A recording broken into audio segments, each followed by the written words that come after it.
யாமறிந்த குடும்ப நண்பர்கள் அனைவருக்கும் வணக்கம். ஓம் வஜ்ரநகாய வித்மகி தீசதம்ஸ்டாய திமிகி தன்னோ நரசிம்ம ஜோதியார். இப்போ நம்ம பார்க்க இருக்க நட்சத்திரம் அப்படின்னு வந்து பாத்தீங்கன்னா அவிட்டம். இந்த அவிட்ட நட்சத்திரம் வந்து பாத்தீங்கன்னா 2 வரும். ஒண்ணு மகரத்துல வரும், ஒண்ணு வந்து கும்பத்துல வரும். ரெண்டுத்துலயுமே வந்து 2 ராசிக்குமே வந்து இந்த நட்சத்திரம் வந்து வரும். இந்த நட்சத்திரத்துல பிறந்தவங்களுக்கான பலன்கள் மற்றும் பரிகாரங்களை பத்தி நம்ம இப்ப பார்க்க போறோம்.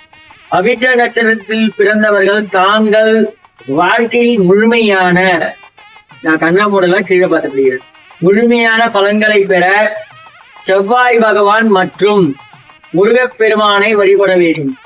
மேலும் கீழ்வரும் எளிய பரிகாரங்கள் இப்ப நான் சொல்றத சக்தி வாய்ந்த பரிகாரங்கள் செய்வதன் மூலம் வாழ்வில் ஏற்படும் தடைகள் நீங்கி நன்மைகள் உண்டாகும். இப்ப நீங்க என்ன செய்யணும் அப்படின்னு பாத்தீங்கன்னா, முக்கிய பரிகாரங்கள் அப்படின்னு பாத்தீங்கன்னா, முருகப்பெருமான் வழிபாடு தினமும் அல்லது செவ்வாய்க்கிழமைகளில் முருகப்பெருமானுக்கு 6 அகல்ல நெய் தீபம் போட்டு உங்க பேர்ல அர்ச்சனை பண்ணிக்கிட்டு வந்தீங்கன்னா அவ்வளவு விசேஷம்.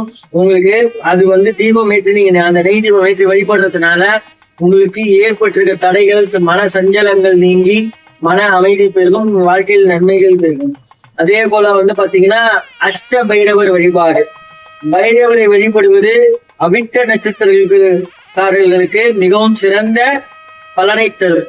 சீர்காழி போன்ற ஸ்தலங்களில் உள்ள அஷ்டபைரவர்களை தரிசிப்பது மிகுந்த நன்மைகளை தரும். எப்பயாவது ஒரு முறை நம்ம வீட்டு பக்கத்துல இருக்கிற கால பைரவரை போய் வழிபடலாம், தப்பு இல்லை. அதே போல எப்பயாவது ஒரு முறை சீர்காழி பக்கத்துல இருக்க அஷ்டபைரவரை போய் வழிபட்டுட்டு வாங்க.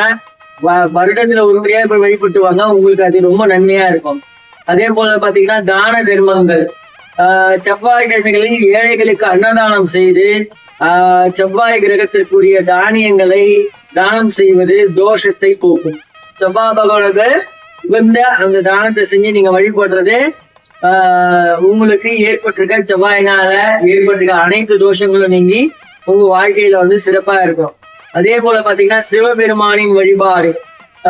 செவ்வாய் மற்றும் அவிட்டம் நட்சத்திரம், அதாவது செவ்வாய்க்கிழமை இல்லைன்னா அவிட்ட நட்சத்திரம் தன்றே சிவபெருமானை தரிசிப்பதும் நவகிரகங்களில் செவ்வாய் பகவானுக்கு அர்ச்சனை செய்வதும் தோஷங்களை நிவர்த்தி செய்யும். இது வந்து 2வது ஆப்ஷன். சிவன் கோயில் உங்க வீட்டு பக்கத்துல இருக்குன்னா அங்க நவகிரகத்துல இருக்க செவ்வாய் பகவானுக்கு அர்ச்சனை செய்து சிவபெருமானை, அதாவது செவ்வாய் பகவானை முடிச்சோடனே நேரம் சிவபெருமானை போய் தரிசிச்சுட்டு வந்தீங்கனாலே உங்களுக்கு வாழ்க்கையில ஏற்பட்டிருக்க அனைத்து தோஷங்களும் நீங்கும். அதே போல வந்து பாத்தீங்கன்னா தாரா தோஷங்கள். இதுக்கு வந்து பாத்தீங்கன்னா ஒருவேளை தாரா தோஷம் இல்ல பாதகமான தசா காலங்கள் நடைபெற்றால் கோவில் அருகில் உள்ள, அதாவது வீட்டுக்கு அருகில் உள்ள அம்மன் கோவில் அல்லது ஐயப்பன் கோவில் சென்று வழிபாடு செய்யலாம். உங்களுக்கு பாதகமான ஏதாவது தோஷம் இருக்கு அப்படின்னா உங்க வீட்டு பக்கத்துல இருக்க அம்மன் கோயிலுக்கோ இல்ல ஐயப்பன் கோயிலுக்கோ போயிட்டு நீங்க அவங்கள சேவிச்சுட்டு வருது, டெய்லி போய் சேவிச்சுட்டு வருது, அவங்கள டெய்லி தரிசனம் பண்ணிட்டு வணங்கிட்டு வருது ரொம்ப நல்லது. அதே போல வந்து பாத்தீங்கன்னா உணவு கட்டுப்பாடு. சனிக்கிழமைகளில் ஒருவேளை மட்டும் அரிசி உணவை தவிர்த்து விரதம் இருப்பது நல்லது. அவிட்ட நட்சத்திரத்துல பிறந்தவங்க சனிக்கிழமை விரதம் இருந்து வருது ரொம்ப நல்லது.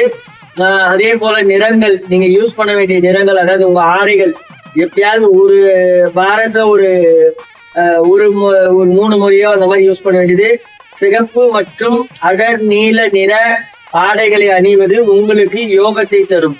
ஒரு புதுசா ஒரு விஷயத்த நீங்க ஸ்டார்ட் பண்றீங்க, இல்ல ஒரு ஒர்க் பண்றீங்க, மார்க்கெட்டிங்ல இருக்கீங்கன்னா ஒரு புது இடத்துல போயிட்டு உங்க கேன்வாசிங் அந்த மாதிரினா அந்த இடத்துல வந்து சிகப்புனா ரொம்ப கண்ணா அடிக்கிற மாதிரில சிகப்பு நிற ஆடை, இல்லைன்னா அடர் நீல நிற ஆடை. அடர் நீல நிற ஆடைய உபயோகிச்சு நீங்க போனீங்கன்னா அந்த உங்களுக்கு அந்த இடத்துல வந்து அது ஒரு பெனிஃபிட்டா இருக்கும். அதே போல பாத்தீங்கன்னா உங்களுக்கு முக்கியமான நாட்கள் அப்படின்னு பாத்தீங்கன்னா, அதாவது இந்த அவிட்ட நட்சத்திரத்துல பிறந்தவங்களுக்கு சாதகமான நட்சத்திரம் அப்படின்றப்போ மகம், சித்திரை, அவிட்டம் உங்க ஜென்ம நட்சத்திரம். இந்த 3 நட்சத்திரத்துல நீங்க வழிபாட்டை மேற்கொள்வது சிறப்பு. இந்த வழிபாடு அதாவது இப்ப என்னால பண்ண முடியல அப்படின்னா புதுசா ஏதாவது பண்றீங்கன்னா இந்த 3 நட்சத்திரத்தை, அதாவது உங்க ஜென்ம நட்சத்திரம், இல்ல சித்திரை இல்ல மகம் இந்த நட்சத்திரத்துல உங்க வழிபாடு நீங்க செய்யறது மிகவும் நல்லது. அது உங்களுக்கு பக்கபலமா இருக்கும். உங்களுக்கு வந்து அது சாதகமாகவும் இருக்கும், ஆரோக்கியமாகவும் இருக்கும். தயவு செய்து நம்பிக்கையுடன் செய்து கொண்டு வாருங்கள். நல்லதே நடக்கும். நன்றி, வணக்கம் மற்றும் ஒரு நற்பதிவில் சந்திப்போம்.